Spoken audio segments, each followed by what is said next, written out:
अभिनंदन, आभार और बहुत बहुत स्वागत है दोस्तों ज्योतिष विज्ञान के इस ऐतिहासिक चैनल पर। इनफैक्ट ये वीडियो रुपेनार शाह और श्रेया शाह और रियल न्यूज़ तीनों चैनल पे अपलोड होगा। आज जिस प्रकार की वैश्विक परिस्थितियां गल्फ कंट्रीज में बनी हुई है, जिसे अभी लोग वेस्ट एशिया सही से उच्चारण करना शुरू कर रहे हैं और जिसे गल्फ कंट्रीज कहा जाता है, 2025 के अप्रैल महीने में, क्योंकि 29 मार्च 2025 को वो षटग्रह युति बनी थी। 29 मार्च को, तो 2 अप्रैल 2025 उसके 2-3-4 दिनों के बाद का वीडियो है। 15 ऐसे घटनाक्रम बताए गए थे कि 2025 से 2033 के बीच ये 15 प्रमुख घटनाएं हैं जो देश और दुनिया में होगी। शांति से वो वीडियो देखिए, उसमें जो गल्फ कंट्रीज के लिए बात कही गई है उसे भी ध्यान से सुनिए। अभी जो वहाँ पे स्थितियाँ बनी हुई है उसे कंपेयर कीजिए और फिर बाकी की घटनाओं को अच्छे से याद कर लीजिएगा कि भाई 15 में से ये एक होने को मतलब डिट्टो हो रहा है, तो बाकी के घटनाक्रम भी उसी कड़ी में आसपास होंगे। तो डराने के लिए बात नहीं है, लेकिन ज्योतिषीय दृष्टिकोण से जो दिख रहा है वो ही आपको अवगत कराने का एक प्रयत्न है। सीधा देखते हैं वो वीडियो।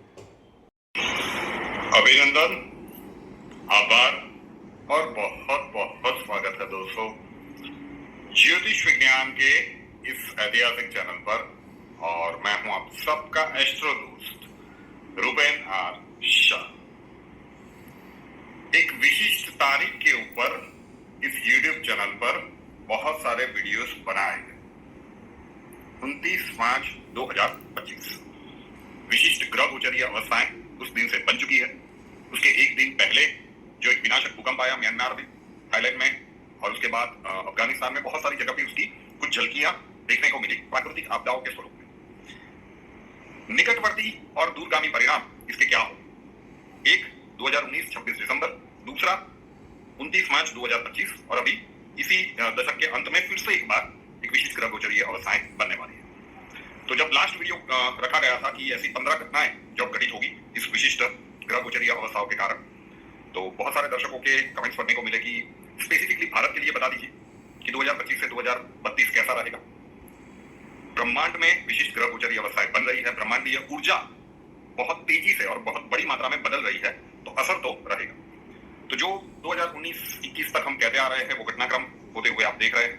अब यहां से आगे की बात करेंगे आज की इस वीडियो में। 2025 से 2033 2033 क्यों 2033 ही लिया गया? क्योंकि 2025 के मध्य भाग से देवगुरु बृहस्पति अतिचारी हो जाए, उनकी स्पीड बढ़ जाए। नॉर्मली वो किसी भी राशि में लगभग 1 वर्ष तक गोचर करते हैं, लेकिन अब कुछ ही महीनों में वो एक राशि को क्रॉस कर जाएंगे, अगली राशि में जाएंगे, वक्री होकर वापिस आएंगे और ये 8 वर्षों तक चलेगा। अभी 15 मई से शुरू होगा, अभी वृषभ से गोचर हो रहा है। 15 मई को मिथुन में जाएंगे, अतिचारी हो जाएंगे। मिड अक्टूबर के बाद कर्क में चले जाएंगे, फिर वापिस वक्री होकर मिथुन में आएंगे। ये प्रक्रिया शुरू हो जाएगी। देवगुरु का अतिचारी होना और जिस प्रकार की परिस्थितियां बनी है उन सभी को सम्मिलित करके ऐसी 15 प्रमुख घटनाएं जो हम कह रहे थे कि युग परिवर्तन का दशक है। चलिए सीधे जानते हैं। ब्रह्मांडीय ऊर्जा में अकल्पनीय बदलाव हुआ है तो पूरे भूभाग के ऊपर उसका असर पड़ेगा। प्रेडिक्शन नंबर 1, 2021 से हम कहते आ रहे थे कि यूरोप के लिए समय बिल्कुल ठीक नहीं है। 2023, 24 और 25 तो बिल्कुल ठीक नहीं। लोगों को थोड़ी सी डराने वाली बात लग रही थी उस समय पे। अब आज परिस्थितियां बिल्कुल आप कह सकते हैं कि बहुत बड़े खतरे की ओर अंदेशा है। कभी भी यूरोप का संघर्ष अब रशिया के साथ हो सकता है। स्पष्ट रूप से यह दृश्य गोचर होने लगा। तो पहली प्रेडिक्शन उसके ऊपर ही। मैं हिंदी में और इंग्लिश में दोनों बोलूंगा, क्योंकि बहुत सारे वहां के जो दर्शक हैं वो भी ये चाहते हैं कि सर बीच में वो आप इंग्लिश में भी बोल दीजिए तो समझने में हमारे लिए थोड़ी सी आसानी रहेगी। कई बार आपकी हिंदी समझना हमारे लिए उतना सरल नहीं होता। तो Poland and Hungary when involved directly or indirectly in the conflict of Ukraine and Russia, real bad time will start for Europe. जब पोलैंड और हंगरी ये दोनों देश प्रत्यक्ष रूप से या अप्रत्यक्ष रूप से ये जो विवाद चल रहा रशिया का यूक्रेन के साथ उसमें सम्मिलित होना शुरू कर रहे, मान लीजिएगा कि यूरोप का बहुत बुरा समय शुरू होने वाला है। बहुत लंबा समय बाकी नहीं है, 2033 तक राह नहीं देखनी पड़ेगी। इसी वर्ष में ये घटनाक्रम होते हुए आप देख लेंगे। बहुत तेजी से बदलेगा अब यूरोप में घटनाक्रम। प्रेडिक्शन नंबर 2 यूरोप के लिए ही 3 giants Germany, UK and France will support Ukraine the most in this conflict and will pay the ultimate price. ये तीनों देश अभी घोषणा कर रहे हैं ना कि भाई हम सपोर्ट देंगे आपको, न्यूक्लियर कवर देंगे, तो ये अपनी बात पर कायम रहेंगे। अमेरिका के जैसा नहीं होगा कि बीच में साथ छोड़ दें। तो ये तीनों देश, जर्मनी, यूनाइटेड किंगडम और फ्रांस, ये यूक्रेन के सपोर्ट में खड़े होंगे और इसकी इन देशों को भारी कीमत, बहुत भारी कीमत चुकानी पड़ेगी। ये भी बहुत दूर नहीं, बहुत निकट समय में है। Prediction number 3, when Turkey will involve in the game of Middle East, the most peaceful countries in the Middle East too will have to engage in the war. जब टर्की की एंट्री होगी मिडल ईस्ट की इस जंग में, अभी तो America ने मतलब खुल्लम खुल्ला धमकी दे दी है ईरान को, तो ईरान पहले फायर करेगा, लेकिन ये समय भी बहुत दूर नहीं है कि टर्की कुछ ऐसा करेगा। नाटो का मेंबर है, आज की तारीख में देखें तो भाई टर्की में इंटरनल कन्फ्लिक्ट बहुत सारे एर्दोगन के विरुद्ध चल रहे हैं, तो ये कहां से, तो देखते जाइए। सीधी बात कर रहे हैं, जो मिडल ईस्ट के हमारे व्यूअर्स हैं वो जानना चाहते हैं कि कब एग्जिट करना चाहिए। तो जब टर्की इन्वॉल्व होने लगे मिडल ईस्ट में, तो वहां भी जो पीसफुल कंट्रीज है ना, बिल्कुल आजू बाजू में जो भी बखेड़ा चल रहा हो उनको क्या, वो उसीलिए आज भी समृद्ध देश है। लेकिन वहां के जो यूएस के बेसिस हैं, वहां के जो ऑयल फील्ड्स हैं, उसके ऊपर जब आक्रमण होना शुरू होगा, सोचिए परिस्थितियां उसके बाद क्या बनेंगी। अफगानिस्तान वाला पूरा दृश्य आने वाले कुछ वर्षों के बाद आप उन समृद्ध देशों में देखोगे। बिल्कुल डराने वाली बात लग सकती है, लेकिन आपको मौका मिलेगा। जब भी ये घटनाक्रम बनने लगे, आपका माथा ठनकना चाहिए कि भाई 2025 में अप्रैल महीने में किसी ने ये बताया था। तो जब टर्की का इन्वॉल्वमेंट होने लगे, समझ लीजिए कि अब मिडल ईस्ट पूरी तरह से गाजा बनने वाला है, उसकी शुरुआत होने वाली है। तब तक आप वहां पे जो भी शांति प्रिय देश में है, वहां पे आप सेफ हैं। अगले प्रेडिक्शन, तो मैं नंबर नहीं बोल रहा हूं, आप आगे गिनते जाइएगा, क्योंकि देवगुरु अतिचारी होंगे और 2033 तक रहेंगे, जीव कारक तत्व है। तो due to the next pandemic, natural calamities and the war, तीनों प्रकार से, या तो नई जो महामारी आएगी या फिर जिस प्रकार की प्राकृतिक आपदाएं आएंगी, कुछ झलकियां हम देख चुके हैं, और जो युद्ध वाली परिस्थितियां बनी। Due to the next pandemic, natural calamities and the war, the world population is going to decrease significantly. विश्व की जो जनसंख्या है वो बहुत बड़ी मात्रा में घट जाएगी 2033 तक। आप ये देख चुके होंगे। कोविड में डेथ रेशियो इतना नहीं था, लेकिन क्योंकि उस समय पे कुछ ही समय के लिए देवगुरु बृहस्पति अतिचारी हुए थे, धनु राशि में ही ग्रहण लगा, वो भी देवगुरु की राशि थी, ये भी देवगुरु की राशि, मीन राशि, जलीय तत्व की राशि, और ये अब अतिचारी होंगे 8 वर्षों के। तो इस बार जो पेंडेमिक आएगा, अकल्पनीय रूप से उसमें जो कैजुअलिटीज का नंबर होगा वो रिपोर्ट होगा, समय ही नहीं मिलेगा। नेचुरल कैलेमिटीज में कुछ कर नहीं सकते, और वॉर लाइक सिचुएशंस जो बनेगी, तो वर्ल्ड पॉपुलेशन बहुत तेजी से घटेगी इस समय के अंतराल में। अगला प्रेडिक्शन, ये हमने 2020 में प्रेडिक्ट किया था। आई थिंक उसका टाइटल था कुदरत करेगी जनसंख्या नियंत्रण, कुदरत लागू करेगी जनसंख्या नियंत्रण काम। कई लोगों को लगा था कि कोविड के संदर्भ में हम कह रहे हैं, और उसमें भी ये सारी बातें कही गई थी कि एक नहीं एक से ज्यादा महामारी आने वाली है। और 2020 की उस प्रेडिक्शन में हमने एक चीज का उल्लेख किया था कि एक एस्ट्रॉइड आके बंगाल की खाड़ी में गिरेगा। अब नासा उसे अभी कुछ ही दिन पहले की बात है कि कोई एक वाया 24 नाम का कोई एस्ट्रॉइड आ रहा है। पहले 0.2% के आसपास उसका खतरा था, फिर 3.1%, और जो रूट बता रहे हैं वो बे ऑफ बंगाल से होकर, मतलब मुंबई से होकर आगे जा रहा है। लेकिन एस्ट्रोलॉजिकली ये दिख रहा है, one of the big asteroid will break into 3 parts, 3 टुकड़ों में वो टूटेगा, and they will fall in 3 different places. 3 अलग अलग जगह पे वो गिरेंगे, और वो पानी में ही गिरेंगे, and one of them will be the Bay of Bengal. 2028 से 2033 के बीच में कभी भी हो सकता है। नासा के अनुसार वो 2032 में होने वाला है, लेकिन अभी भी हमें लगता है कि 2028 के बाद कभी भी हो सकता है। नासा जो वाया 24 का रूट उसने बताया है, वो उसकी प्रोबेबिलिटी 0.6 से 3.1 तक आ गए हैं। अभी वो जो स्पीड कैलकुलेट कर रहे हैं, एट प्रेजेंट वो कह रहे हैं कि 2032 में ये हिट हो सकता है, और इस रूट पे कभी भी कहीं पे भी गिर सकता है। तो हमें लगता है कि 3 पार्ट में वो एस्ट्रॉइड, वो यही होगा या और कोई होगा, मैं नहीं पता, लेकिन बहुत बड़ी जनसंख्या को वो इफेक्ट करेगा। 3 पार्ट में टूटेगा और उसमें से 3 अलग अलग जगह पे गिरेगा। एक जो जगह होगी, बहुत प्रबल संभावना है कि वो बंगाल की खाड़ी हो। नेक्स्ट प्रेडिक्शन, जलीय तत्व की राशि में शक्ति युति बनी, तो जल से आफत तो आने वाली 2025 से 2033। Cities and countries near sea are not having good time in this time period. जो भी शहर और देश समंदर के किनारे है, 2025 से 2033 का समय उनके लिए शुभ नहीं है। ऑस्ट्रेलिया न्यूजीलैंड वाले जितने भी व्यूअर्स हैं लगातार पूछ रहे हैं कि यार सर आप आधा आधा बोल के छोड़ देते हो, हमारे तो मतलब सभी जगह पे समंदर ही है। ऑस्ट्रेलिया न्यूजीलैंड स्पेशली आपके लिए, जब फ्रीक्वेंटली बहुत कम समय में आपको आपके देश के आसपास दरिया में सुनामी की खबरें सुनाई देने लगे, तो समझ जाइएगा कि रेड अलर्ट की सायरन बज रही है। आने वाले समय में मुंबई के लिए भी समय ठीक नहीं दिख रहा है। समय 2029 से 2039 के बीच में कभी भी हो सकता है, लेकिन मुंबई के लिए भी ये जो जलीय आफत है वो बहुत बड़ी होने वाली है। नेक्स्ट प्रेडिक्शन, जो अभी तक तो विश्व की बात चल रही थी, प्रकार की परिस्थितियां बनेगी, देश दो धड़ों में बढ़ते जाएंगे, लेकिन भारत न्यूट्रल रहेगा, लास्ट तक न्यूट्रल रहेगा। पूरी दुनिया में हाहाकार मचा होगा, भारत भाई हमें अपनी बड़ी है, इंडिया फर्स्ट, हमको किसी के झमेले से क्या मतलब, यही पॉलिसी के ऊपर भारत चलेगा। लेकिन परिस्थितियां ऐसी बनेगी कि 2030 के आसपास भारत को एक साइड चूज करनी पड़ेगी और दोनों तरफ उसके मित्र देश होंगे, इजराइल और रशिया। एक सीधी बात है कि इजराइल अमेरिका के साथ चलेगा और रशिया अपोजिट ही चलेगा, जहां पे अमेरिका है वहां पे रशिया हो नहीं सकता। तो दो में से एक जगह चूज करनी पड़ेगी और ये समय आएगा 2030 के आसपास, ऐसा हमें जोशीय दृष्टिकोण से प्रबल रूप से दिख रहा है। नेक्स्ट प्रेडिक्शन सोने के भाव के बारे में गजब रूप से बढ़ेगा। 2026 का वर्ष आप देखेंगे 2026 की गोल्ड कितनी तेजी से बढ़ता है। अभी भी if I am not wrong 92,000 के आसपास चल रहा है गोल्ड, ठीक है, मुझे नहीं पता, अब ये तो बियॉन्ड रेंज जा रहा है।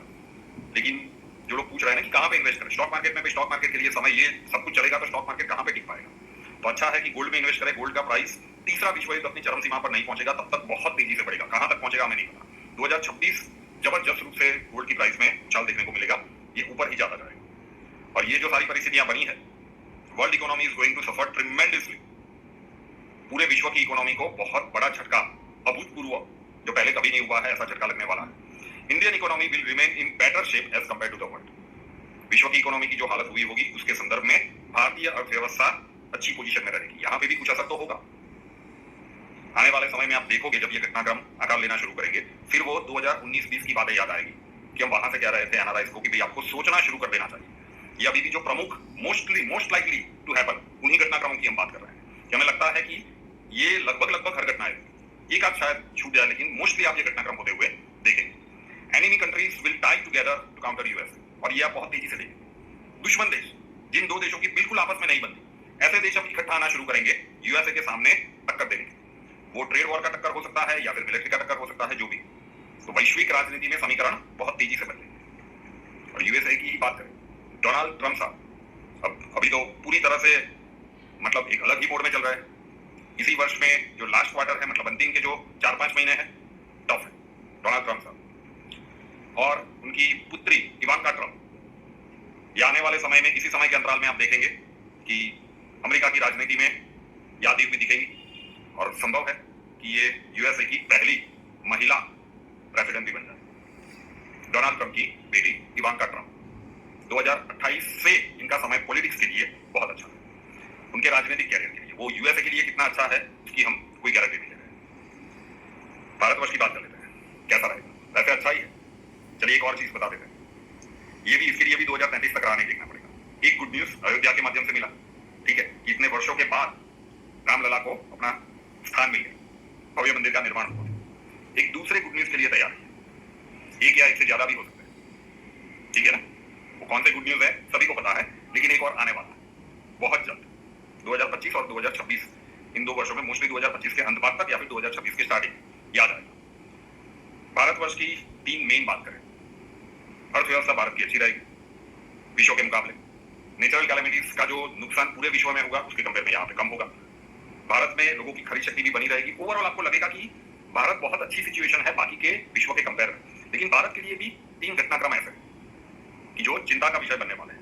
पड़ोसियों के साथ तो जब युद्ध लड़ा जाएगा और भारत जब जीतेगा तब जीतेगा, लेकिन 2028 का जो वर्ष है वो हमें बहुत ही बड़ी मात्रा में इंटरनल कॉन्फ्लिक्ट का वर्ष दिख रहा है। Huge internal conflicts are on the cards from 2028। 2028 के वर्ष से भारत में आंतरिक संघर्ष बहुत चरम सीमा पर दिख रहा है। धर्म के आधार पर जो कुछ भी, जो दंगों वाली परिस्थितियां होंगी 2028 के वर्ष से, ये कुछ समय ऐसा होगा, थोड़ा सा लंबा है, लेकिन ये भारत को झेलना होगा ऐसा दिख रहा है।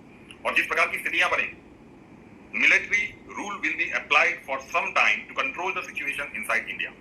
उस समय पे भारत की शासन की धरोहर जिस भी नेता के हाथ में होगी, क्योंकि नरेंद्र मोदी जी तो हमें लगता नहीं है कि उस समय पे होंगे, उसका तो हम 2019 से उनके बारे में कह चुके हैं कि किस समय के अंतराल में वो जाएंगे। तो जब भी 2028 से 30 के बीच का ये जो समय है, उसमें जब भी भारतवर्ष में ये घटनाक्रम बनेगा तो कुछ समय के लिए भारत में मिलिट्री शासन भी अप्लाई होगा। तो ये चुनौतीपूर्ण परिस्थितियां रहेगी। And last but not the least, ये वो समय का अंतराल है कि जब अखंड भारत का सपना अब पूरा होते हुए देखेंगे। Many countries and land parts of different countries will join India. Bharatvarsh में अनेक देशों के टुकड़े जुड़ेंगे या फिर देश भी ज्वाइन होंगे। आज की तारीख में ये बिल्कुल कल्पना से परे लग सकता है, लेकिन अखंड भारत की कल्पना साकार होते हुए भी नजर आएगी। और अंत में जब तीसरा विश्व युद्ध चरम सीमा पर पहुंच चुका होगा और भारत को उसमें कूदना ही पड़ेगा, वो जो कुछ भी लिखा हुआ है विक्टोरियस बन के भारत निकलेगा, अंत तक बना रहेगा न्यूट्रल की तरफ। लेकिन जब आन पड़ेगी, पहले आंतरिक संघर्ष और सरहद दोनों संघर्ष से निपटेगा और भारत विजेता बन के उभरेगा। और उसके बाद एक सुनहरा समय भारतवर्ष के लिए शुरू हो रहा है। तो ओवरऑल देखिए तो विश्व में जिस भी प्रकार की स्थितियां बनेगी, भारतवर्ष में स्थितियां अच्छी ही रहेगी। तो मोस्टली जो हमें लगता है ऐसे 15 कितनी हुई है, 15-16 गिना नहीं है। ठीक है जी, तो बस यही है कि आज से लगभग 1 वर्ष पूर्व जो चीज़ें कही गई थी, एक रिमाइंडर कर लेते हैं कि भाई एक तो शुरू हो गया बड़े स्तर पे, और इसके कारण इसे आप तीसरे विश्व युद्ध का प्रथम चरण मान सकते हैं या फिर इसका प्लेटफॉर्म मान सकते हैं। लेकिन जो अब यहाँ से प्रभाव शुरू होंगे ना, तो जो यूरोप के बारे में कहा गया, बाकी कंट्रीज के बारे में कहा गया, एक एक करके वो घटनाक्रम अब तेजी से बदलेंगे। तो ये इसका रिवीजन करवाना आवश्यक था। और 2024 से हर वीडियो में एक बात का रिवीजन कर रहे हैं। कई लोगों का माथा ठनका है, कई लोगों का नहीं ठनका है। भाई समय का ऐसा कालखंड आ रहा है कि ब्रह्मांड की ऊर्जा का उपयोग करना सीख लीजिए। बाह्य ब्रह्मांड में जो भी गतिविधियां बनने वाली है उसे कोई माई का लाल रोक नहीं सकता, उसके प्रभाव को भी कोई रोक नहीं सकता। लेकिन आंतरिक ब्रह्मांड तो हमारा अपना है, तो वहां पे ब्रह्मांडीय ऊर्जा का प्रवाह शुरू करवा दे। बहुत सारी कंट्रोवर्सी की बात बनी है ना, लेकिन देखिए अब पंछी का बैठना डाल का टूटना, वो आप कहावत कह सकते हैं, लेकिन अभी तक तो टिका हुआ है। जितने भी लोगों को आह्वान किया था, हजारों की संख्या में गॉड्स प्लान की एनर्जी के साथ लोग प्रयास कर रहे हैं। 14-15 तारीख को वो रुक जाएंगे, उसके बाद परिस्थितियां देखिए। हम ये नहीं कह रहे हैं कि इसी के कारण हुआ, लेकिन कितनी बार इसको इम्प्लीमेंट किया गया है। और आने वाले समय के लिए ऐसा ही नहीं है कि ये पूरी दुनिया के लिए आप लोगों को रेडी किया जा रहा है, ये व्यक्तिगत रूप से भी उतना ही लाभदायी है, लेकिन समय लगता है सर। तो सीख लीजिए उस मुद्रा। अगर आपको ऑनलाइन सीखनी है तो उसका नंबर टाइटल में दिया हुआ है 8485932567, 8485932567। वहाँ पे मुद्रा कोर्स लिख दीजिए। पेड कोर्स है, परिवार के एक सदस्य को अभी पेड करके सीख लेना है। परिवार के बाकी सदस्यों के लिए हम लगभग अगस्त महीने के आसपास वो व्यवस्था पूरी कर लेंगे कि वो एक ही मेंबर की फी में पूरा परिवार का एक्टिवेशन और सिखाना हो जाए। तो सीख लीजिए, समय का ऐसा कालखंड आ रहा है। और कुंडली के कंसल्टेशन के लिए संपर्क करना चाहते हैं तो उसका थंबनेल में नंबर दिया हुआ है, कुंडली 9714443110, 9714443110। वहाँ पे अपना नाम, बर्थ डिटेल्स और प्रॉब्लम्स डिटेल्स के साथ लिख दीजिए। अक्षय जी आपको मिलेंगे, प्रोसीजर वहाँ पे वो समझा देंगे। और रुपेनाथ शाह नाम के इस यूट्यूब चैनल को अभी तक सब्सक्राइब नहीं किया है तो कर लीजिए, साथ वाला बेल आइकॉन दबा दीजिए और उसके बाद 3 ऑप्शंस आएंगे, ऑल के ऊपर क्लिक कर दीजिए ताकि हर नए वीडियो की नोटिफिकेशन आपको सबसे पहले मिलती रहे। नए वीडियो के साथ फिर मिलेंगे। जय हिंद।